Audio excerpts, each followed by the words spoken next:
एक समय की बात है। हिमालय राज की पुत्री पार्वती बचपन से ही भगवान शंकर को अपने पति रूप में पाना चाहती थी।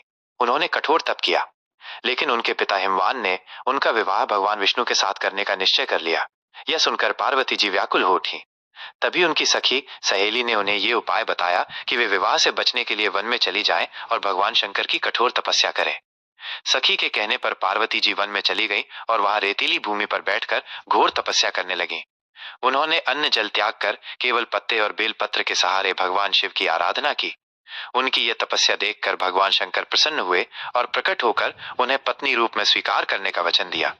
बाद में हिमवान को भी भगवान शंकर का वर वरण करना स्वीकार करना पड़ा। इस प्रकार माता पार्वती को उनका मनोवांछित वर प्राप्त हुआ। इसलिए इस तिथि को हरितालिका तीज व्रत कहा जाता है। हरित का अर्थ है हरण करना, अपहरण करना, और आलिका का अर्थ है सखी, सहेली। पार्वती जी को उनकी सखी ने ही पिता के घर से हरण कर वन में तपस्या करने के लिए पहुंचाया था। उसी घटना के कारण इस व्रत का नाम पड़ा हरितालिका व्रत।